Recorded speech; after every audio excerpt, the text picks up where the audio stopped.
And welcome back to this episode of the Opera Wire podcast. I'm your co host, David Salazar. I'm here with my brother Francisco, and this is the first time in a while that we've done one of these episodes together. Yes, we've had two wonderful interviews since we were together. Of course, we had Jack Swanson on the podcast a few months ago, and that was a very fascinating conversation. And then we had Rachel Copeland and Scott Skiba, which I hosted with Afton McKay, and that was a really great conversation about parenting. And if you haven't heard it, you have to hear it. It's now available. So check those out. They're really just wonderful conversations with three very important artists and very important topics that I think anyone who is in this industry should listen to. So check it out whenever you can. Yeah, and because of those interviews, we didn't get to do our traditional kind of year-end roundup about, our experiences in opera in 25, 26. So that's what this episode is going to be all about me and you kind of going through some of the operas that we most loved, performances that most impacted us throughout the year.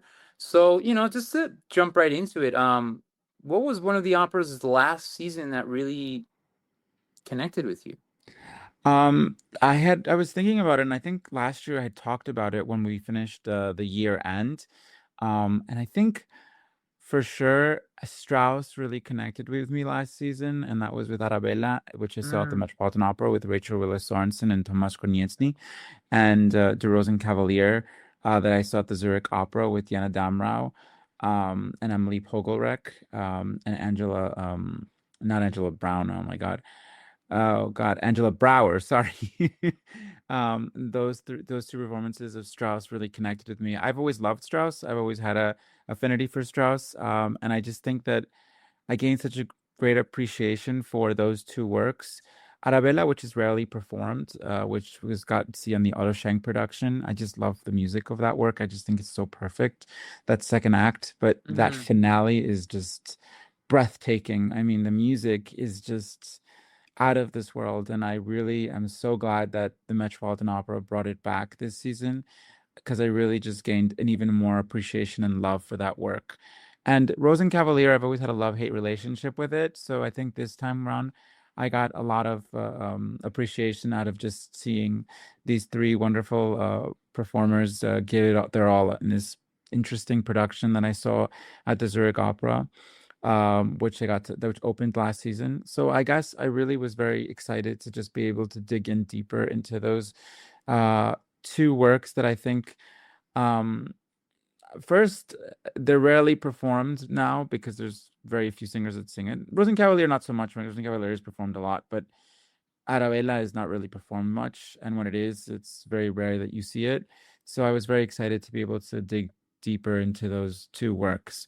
Um, I also have to say that I think we'll definitely talk about it. Tristan and Isolde at the Metropolitan Opera and Yuval Sharon's production was just mind-blowing. I was mixed on the production, but as it grew on me and as I rewatched the live broadcast, I think it grew on me a lot more. And I mean, Lisa Davidson and Michael Spires. I mean, I think nobody talks enough about Michael Spires, but I think Michael Spires really just knocked it out of the park in that role. I think I was very surprised. I'd never seen him live, and since he'd done so much bel canto and so many other different types of repertoire, I wasn't sure what to expect of Tristan, and I just think that this Tristan was probably one of the greatest Tristans I've ever seen. I always see tenors struggle with that third act, and I just felt like Michael Spires did not struggle whatsoever. Paced himself really well. He's paced himself really well. And, I know that some people have different, I know there's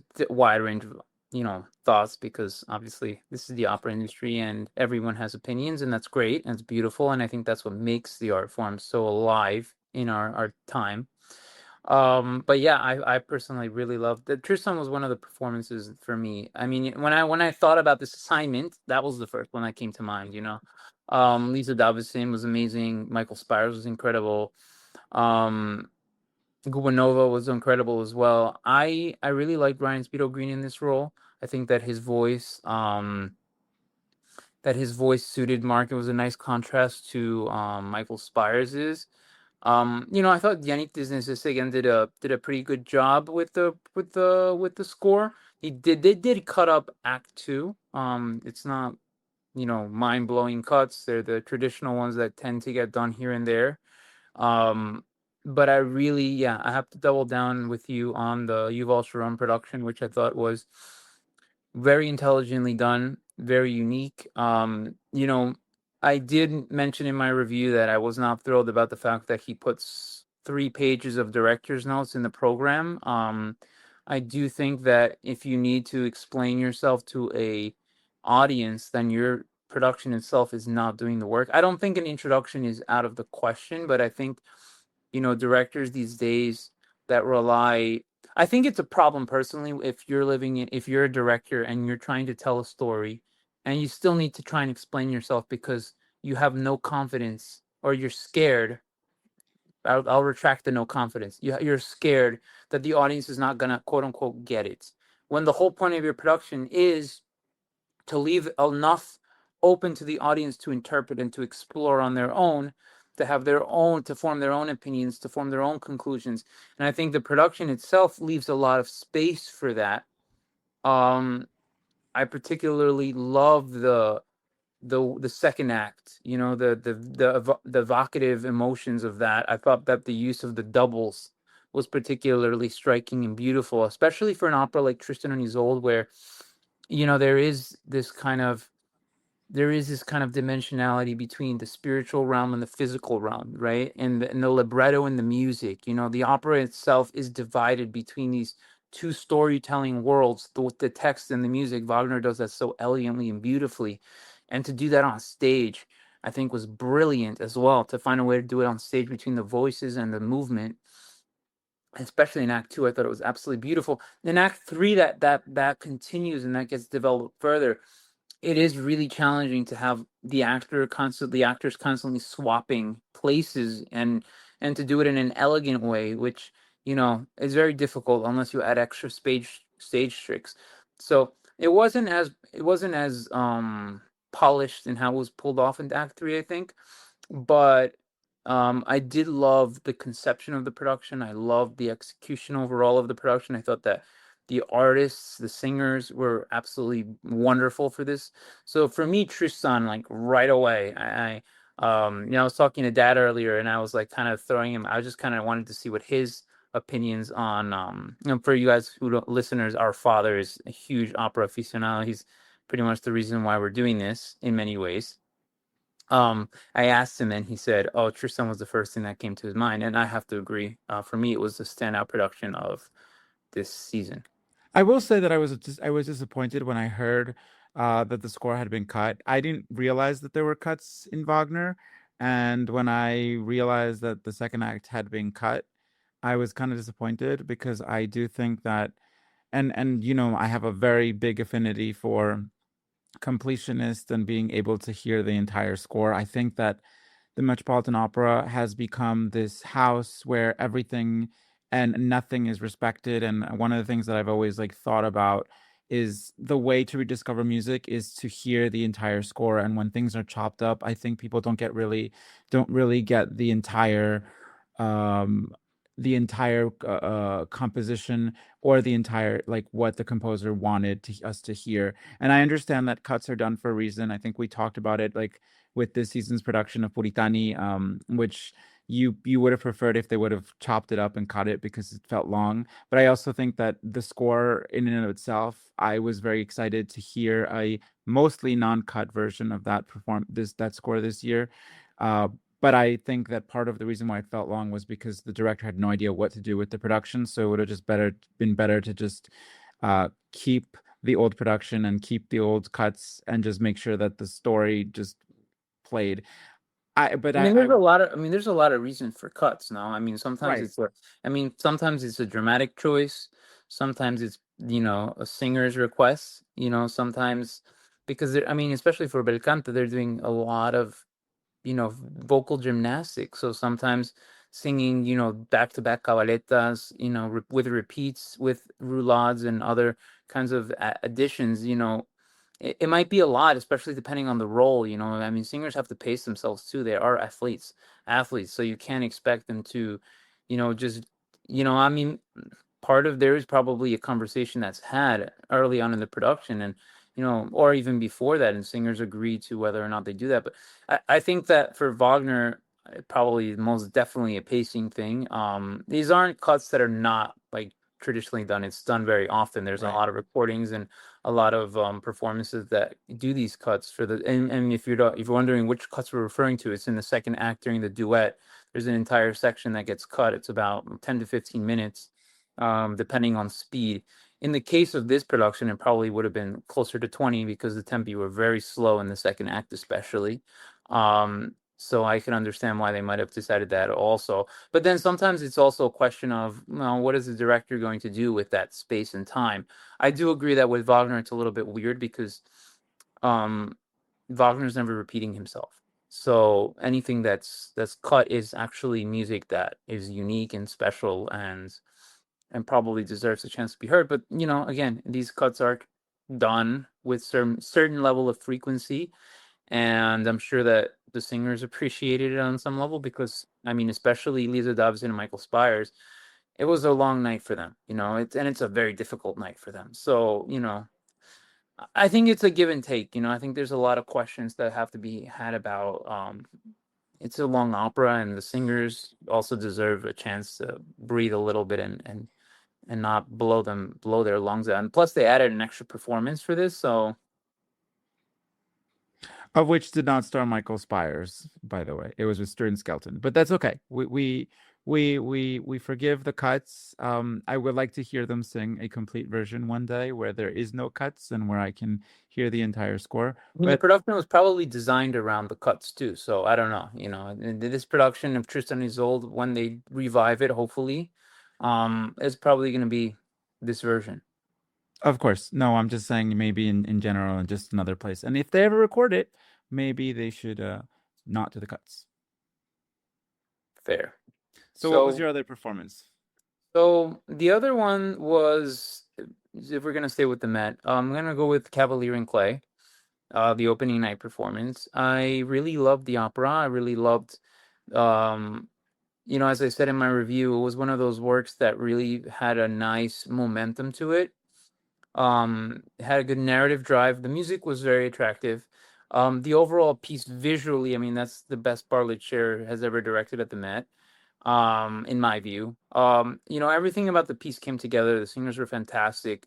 These are one of the contemporary operas that I was like very excited that, it seemed to understand the moment and the audience.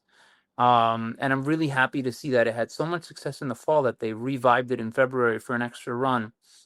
But we have this conversation a lot about contemporary opera, and I'm also of the belief that you have to make room for them to not always succeed. But when they do succeed, I think it's great for the art form. I mean, later on in the season, we had El Último Sueño de Diego y Frida, which was also a very successfully rendered piece of opera. And it was also beautifully performed, and it was, I think it was also a nice celebration of Latin American culture, specifically Mexican culture. Um, it was really nice to see the Met have start and finish the season with two contemporary pieces of, quite frankly, good quality. Not only in how they were performed on stage, not only in the casting, not only in the libretto, but also in the music, which is always the biggest problem I have. And I think in this case, both of them were very good good works, both of them. I agree. I did not get to see Cavalier and Clay, but I did get to see El Último Sueño de Diego Fria, and I absolutely adored that work. I was very happy to be able to see this beautiful production that was very well constructed. Um, I used them on stage in very, very unique ways. I also was very happy to see Isabel Leonard back in doing a starring role. And of course, Carlos Alvarez, he's a legend and Fantastic. he's a fantastic singing actor. Hopefully, he'll be back soon. We'll see. It was a great cast. I didn't get to see Cavalier and Clay, as I said. I would have loved to see it, but I was traveling during the opening night and I didn't get to see the February run because, well, life gets in the way, but hopefully they'll bring it back and I can see it at that point.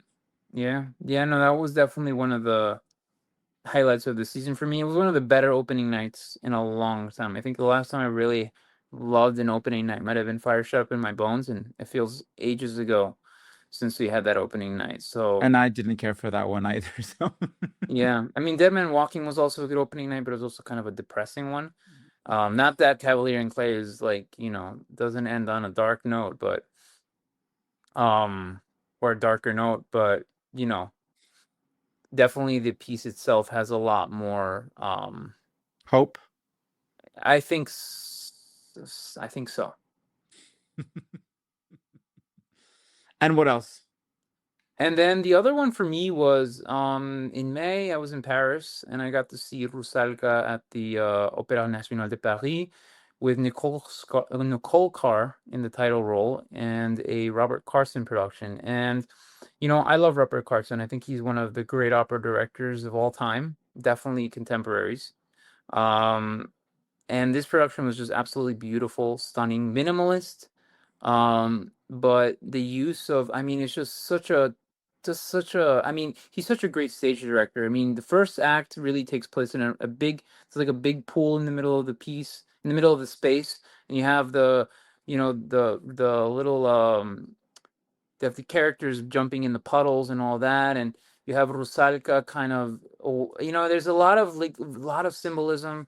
There's a bed that's hanging over all Yep. of them. She's staring up at that bed, kind of wanting to be there, and then that bed becomes central to the end of that act, right? When she finally does get to go into that world that she wants. Then the whole second act, there's this mirroring effect, which is absolutely stunning because when the princess shows up, the princess ends up being a foil for Rusalka, and the Mm-hmm. production does such an incredible job of exploring those kind of divergences between these characters, this contrast, and how also I mean, later on in the story, I mean, the whole thing really kind of is a coming of age story, and it's very beautifully executed, and it's also about sexual awakening and about womanhood and all of those things that the story, I mean, Robert Carson does a really great job about exploring Rusalka's sexual identity throughout the story. And Nicole Carr, I don't think we talk enough about Nicole Carr, but she was absolutely fantastic. She really stole the show. I think everyone was pretty good. The mezzo soprano, whose name right now doesn't come to mind, she was also fantastic. Who played the princess? I'm sorry, her name. She was absolutely fantastic, monstrous voice, monstrous in the good sense. It was Titanic. Um, we'll make sure to put her name in the show notes, please. Of But course. she was fantastic, and the rest of the cast was quite good. But Nicole Carr was absolutely incredible. That's why I can't remember anyone else because when I think about this performance, she's the one that comes to mind. She's the one that kind of that I keep coming back to. There was just so many moments. The singing was, I mean, otherworldly. I'm just like, I'm sorry, I'm like going back and trying to remember the experience because it was really special. And that was one of the. I've seen a lot of good Rusalkas. I've been fortunate that everywhere I travel, it seems Rusalka seems to be following me around.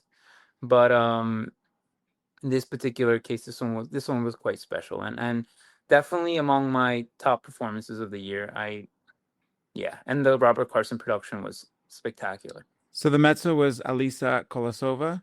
Yes. And that production, if you want to see it, it's also available on Paris Opera Play. And there's also a recording of that production with Renee Fleming because she was the one that premiered that production. Of course, Renee Fleming was very well known for Rusalka, so that's definitely a performance, a work that, and you're right, we don't talk about Nicole Carr quite as much as we should be. And I read a review of her Il Trittico. She did all three roles. I mean, that's a feat. And, she's doing a bunch of role debuts. I just saw she's doing Rosencavalier and she's doing the French version of Don Carlos this season, role debuts. And also Bal en Maschera, she's doing a new production as well.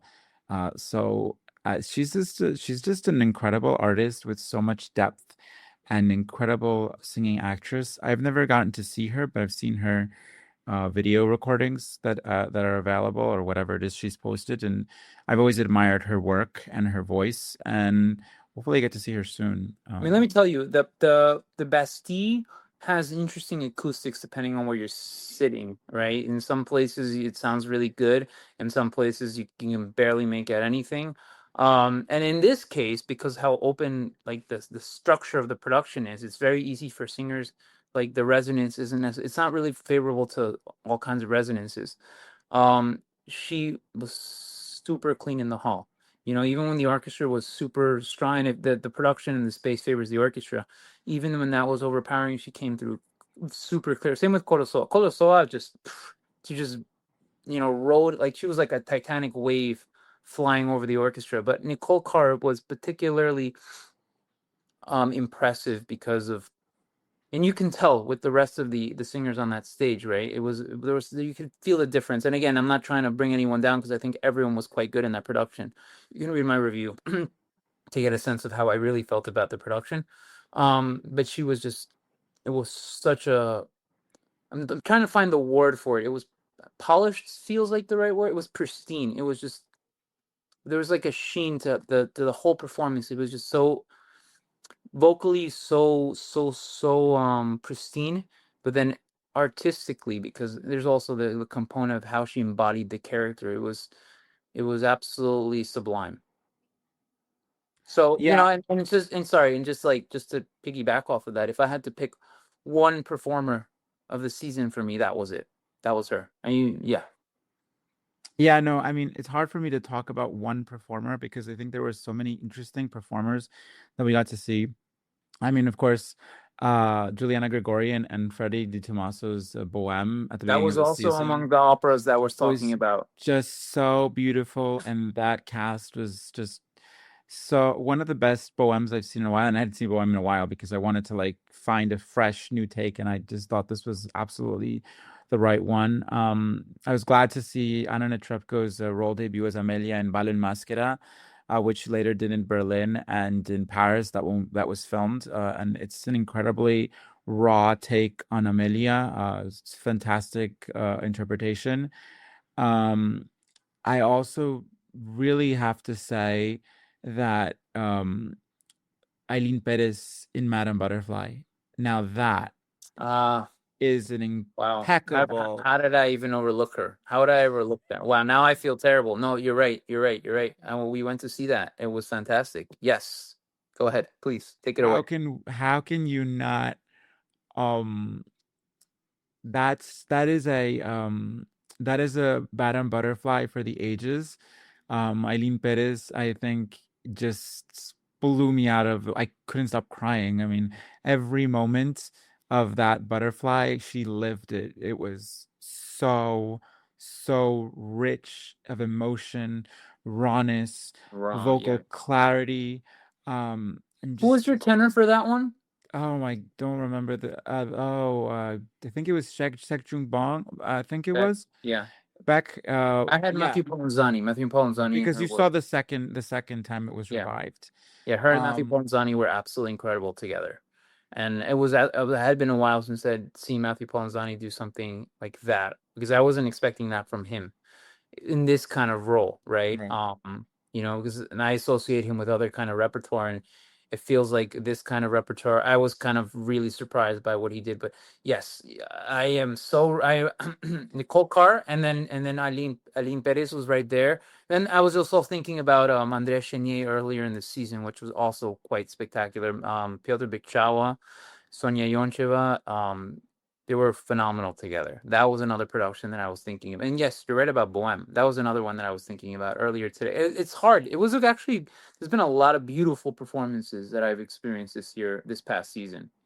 And I have to say, I was really excited and I was very happy to be able to see Hermonella Jaho finally do Traviata because she said goodbye That's, to yeah. to the role I'm so after upset that many I years. missed that. Yeah, yeah, yeah. But you got to see her. You still got to see her a few years ago. I know, but those one. That's one. She's one of those artists that any chance you get a chance to see her, you cherish it because what she does with what she does on stage. I don't think there's many singers that are doing it at that level because if it's just there's a rawness, there's a lived in quality to every interpretation that she has. You know, it's she's one of those artists that just leaves it all on the stage. You know, you can feel that every single time she's just putting it all out there. You know, there's just no holding back. It's visceral, it's intense, oh, it's sublime. I'm gonna go use that word again, but yeah. Going back to that Traviata I saw of hers a few years ago at the Met, that's the feeling that I get. But yeah, sorry, I took it away from you who actually saw her this year. No, I think it was fantastic, and I was glad because she said goodbye to the role this summer in Rome. So at least I got to be able to live her Traviata. Another performer who had a really great season at the Met that we got to see was Lisetta Ropeza. Now, I didn't care for that production of Puritani, but and also she's apparently not singing Elvira again. According to Instagram, she said that Wow. she doesn't have one planned anytime soon or ever. So at least we got to live her Elvira in Puritani. Whenever that opera is revived, hopefully the Met gets rid of that thing that they brought. It's And and just to jump on that, it is kind of upsetting that when I think back to that Puritani, I don't remember the vocal performances as well because I just feel like the production itself kind of cast this cloud over everything, you know? And it's kind of crazy because in theory the production plays it kind of safe, but then it kind of does weird stuff that kind of just throws the entire thing off. Um, anyways, we're talking about things that we liked. well, we can talk about things that we didn't like, but Lisette also I saw her in Traviata, and her Traviata was also spectacular. So it was really great to be able to see her twice. And I mean, that really gave us something really spectacular. I got to see her in Manon as well. In Zurich, I got to see the dress rehearsal of her Manon. So I got to see three different roles of Lisette this season. And I can just say that this woman, um, if there's a star in this new generation of singers, Lisette Lopez, I think, is the star singer that people have been waiting for, and that she has just arrived and has become this incredibly versatile artist. And I'm very excited that she's doing Norma. I'm wondering what that's going to sound like because it's not the voice that you expect. And I'm very excited for Maria Estuarda next season because I know that she is going to be absolutely impeccable in this role that she's already done Well, twice. I So. think you said it though with regards to Norma. She is this artist that has such a strong vocal control, you know, and I think she's like you can see it also from how she, you know, everything about how she carries her career and how she's moved her career. There is such an interesting there's like a sense of like responsibility and care and just she's done it progressively. As you say, Mhm. oh, she's a star. Like, yeah, she's been a star for a long time. You know, I don't think people real. I mean, you know, if you know about the industry, she's been around for quite some time. She just hasn't been performing at the Met with the regularity that she should, for example. But in Europe, she's a star, you know. Yeah. I mean, she's done some historic Lucias over there, and you know, the Teatro Real adores her, and people, other you know companies around Europe adore her. So you know, her stepping into Norma at this point, I mean, it seems like a logical step. Yeah. She's clearly you know, pushing the boundaries of what people are used to seeing from her. She's a really intelligent performer. I think that's the word I was looking for. She's very intelligent with every step that she's moved forward with her career. You know, I met her several years ago in the 2010s. Had an opportunity to interview her a few times, and just from those interactions, you know, again, she's intelligence. Intelligent in her artistry, intelligent in how she, you know, manages her artistry and her career. So I think that I'm not too surprised that if she's taking the step into Norma, it's because she knows exactly how she's going to do it and she's going to do a great job at it. Because that's the other thing about Lisa Toropeza. I've never, ever heard her do anything that was not great. So It's true. It's true. And then if you want to see those Lucias, there are two performances of Lucia. One from La Scala, which is an incredibly complete version of Lucia, and then there's that historical Teatro Real production, which was just basically her big breakout a few years ago. I think the word is consistently great. You know, Yes. That's Yes. it. That's what I think you were trying. I think that's not to tell you what you were trying to say, but when you were or talking about what makes her special, I think that's what it is. She's consistently great, you know. Yeah, no, I agree. Um, that's what I think is about her as an artist. And yeah, I mean the Puritani, as I try and remember that performance. Yes, she was great in the Puritani. So was Lawrence Brownlee. So was Christian Van Horn. So was Arthur Ruchinsky, who I remember singing very long phrases with incredible breath support, which he's always been amazing at. But yeah, the cast was great. It's just that I feel like the production kind of clouded everything for me. It's true. It's true. And I mean, talking about productions that really just completely didn't do it for me. I mean, at the Bel Canto repertoire this season, honestly, like what was La Sonambula, that production of Sonambula, I didn't I see it. just found it so boggling.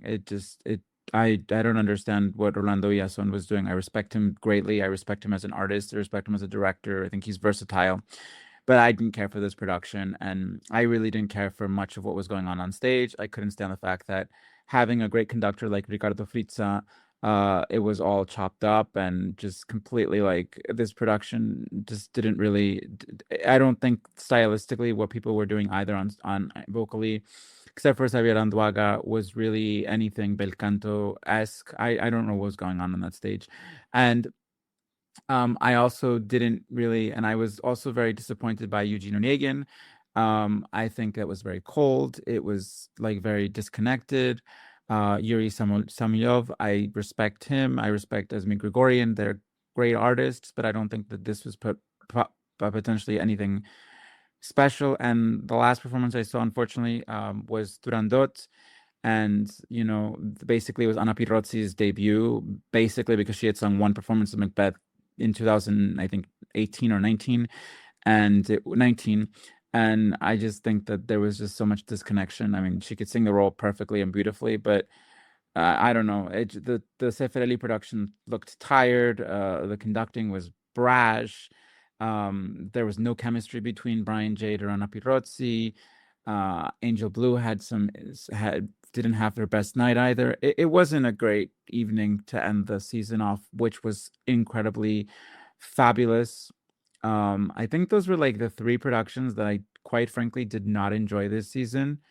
Um, but other than that, I think it was a pretty stellar season for me. Yeah, I mean, I don't really have anything to add there. I didn't see Puritani. I mean, I'm sorry, I didn't see Sonambula. I didn't see that Turandot. I saw Turandot earlier in the season with Angela Mead and Mike Fabiano, which I did actually like quite a bit. And Eugene Onegin, yeah, it wasn't my favorite particular opera of the season. Even though it had great voices, and I had seen Asmik Grigorian do incredible Verdi Requiem with the Cleveland Orchestra earlier in that season at Carnegie Hall. One of the most glorious interpretations of the soprano part in that Requiem. But otherwise, yeah, I don't know. To end it on a positive note, because, well, this was all about our favorite things. I do think that it was I loved how the season opened, and I'm glad that my last opera that I saw this season was Frida and Diego. Um, because otherwise, I mean, in the middle of the season, there was a lot of really great stuff. And as always, you're gonna have stuff that you love. You're gonna have stuff that you don't love as much. You're gonna have memorable experiences, like I got rush tickets for Arabella, and I was literally sitting in the front row, which completely changed my perspective on how you watch opera because it was very different. It was different, a connection to the singers, sitting literally one row away from them. Um, but yeah, I mean, it was just there was a lot of ups and downs, lots of interesting new productions.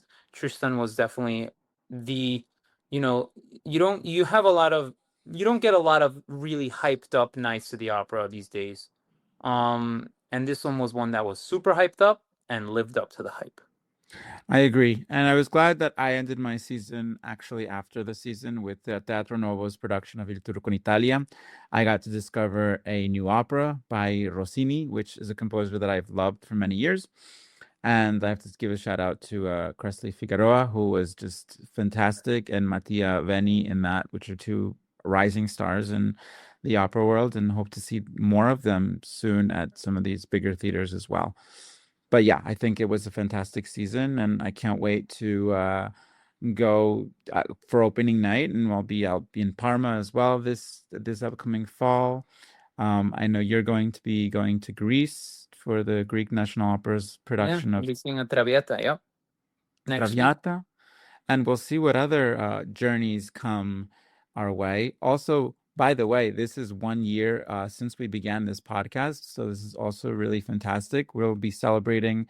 This is our 1 year anniversary of our podcast, and we'll be celebrating also our 10th anniversary of Opera Wire this December. So we're just excited for many things to come and Yep. more podcasts. And we have some very fascinating guests that we're lining up for the fall season, August, coming into August. So we're very excited about what's to come. Yeah. So again, thank you so much for joining us on this episode. As always, you can find us on all of our social media platforms. You can follow up on all the latest opera news on operawire.com.